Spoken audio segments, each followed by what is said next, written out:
Meghan Markle's jam product launch is causing a lot of controversy, and suspicions are being raised that Meghan is trying to copy King Charles's Highgrove brand because her brand is being compared to Highgrove. So what exactly is Meghan's answer? Well, join me to find out, and welcome back to my YouTube channel. So before really getting into the article, I want to mention that the King recently asked Meghan to come back to England with the children this summer.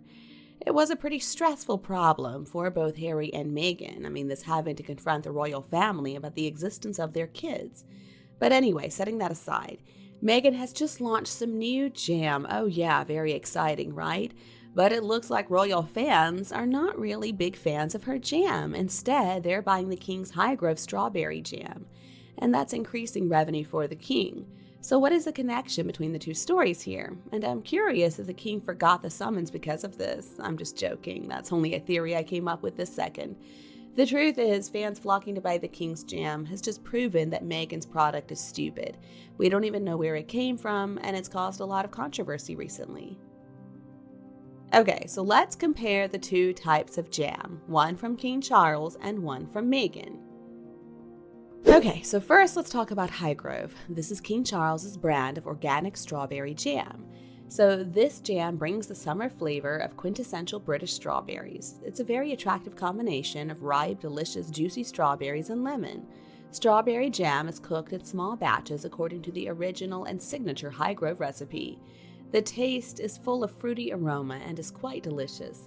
The design is also attractive and eye-catching with a meticulously wood-engraved glass jar. So because it's organic and it's produced in small batches, it's not shipped to Europe.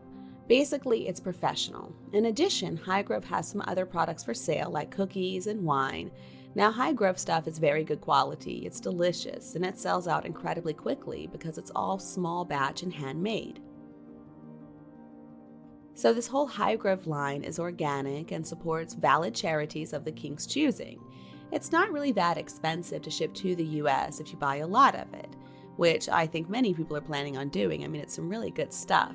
Now, on the other hand, let's look at Meghan Markle's jam. Well, the first thing I notice is the color. Can anybody explain why Meghan Markle's jam is such a weird color compared to the Highgrove one? The Highgrove one is vibrant and organic. It looks great. Meghan's doesn't. Oh, wait a minute. I think I can answer that question.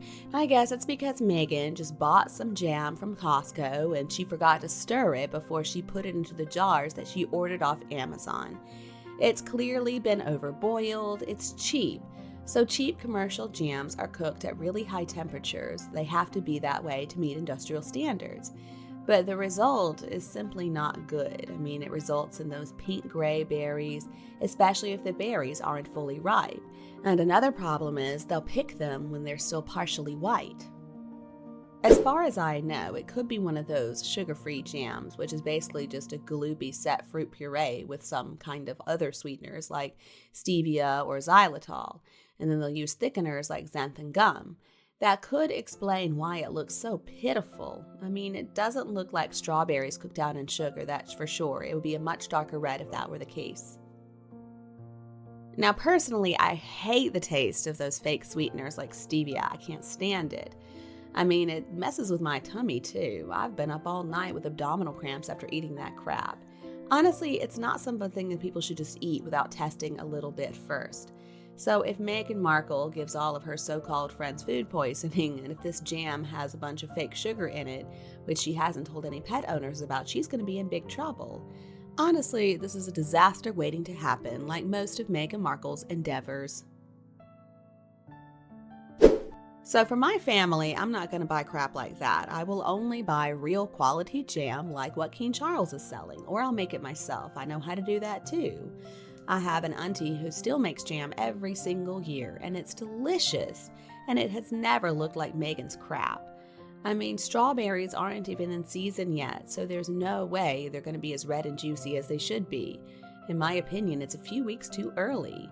So honestly, usually May is about the time when we really start seeing strawberry festivals and things like that. Maybe that's when Meghan should be releasing this jam, not now.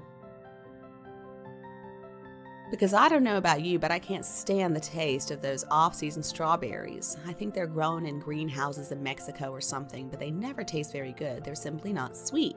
Strawberries require seasons to be good. And so I like to wait until they're actually in season. That's when I buy my strawberries, early summer. So according to what I learned about how to make jam from my grandmother and my auntie, you've got to slowly and carefully skim the scum off the top, and you have to slowly bring it to a boil. It truly is a labor of love. If you don't skim it, then your jam is going to look cloudy and not very good. So if you want dark, clear jam, which is what we're after, then you have to use very ripe, but not overripe strawberries, and they have to be really good quality too. And then you have to continuously skim it while slowly bringing it to a boil. I'm no jam expert, but anyway, obviously Meghan Markle isn't either. The color of her jam is not appetizing. It looks like ketchup was poured on top of it. And her design doesn't look good either. The label's peeling off and it doesn't even list the ingredients. What is she thinking? I think Meghan Markle's jam is obviously just a Highgrove knockoff, and like other knockoffs, it's not even close to the real thing. Another big difference between Highgrove and Meghan Markle's brand is who the profits benefit. So King Charles's Highgrove money goes to charity, but all the money Meghan earns is going to go directly into her pocket, pay for her designer clothes that don't fit, her private jet travel, all kinds of stuff. It's not going to go to any charitable purposes, though, we can be sure. Meghan Markle's jam also doesn't carry an FDA-approved organic badge. That tells us it's not organic. Now, for a long time now, I have understood that strawberries grown in the U.S. are one of the most pesticide-sprayed crops. They're really not safe to eat in many cases. There are many reasons why I refuse to buy Meghan's stuff, and that's another good one. So what exactly is she even trying to do? I mean, who is her target market? It makes no sense. There are plenty of Americans who enjoy jam, but it's not really that big, especially in California. It seems like everybody in California is trying to be gluten-free and thinking about their sugar intake. So I really don't understand how she expects this to be successful. And why would people in the UK buy this crap over something they can get locally? Or could it be that this is just a front for some other shady business dealings? So I got something to say about the practice of selling this pretentious, overpriced crap to wealthy people.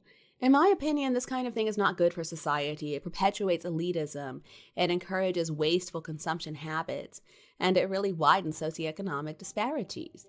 So how exactly does that fit into Harry and Meghan's claim that they're a couple of humanitarians who want to uplift other people?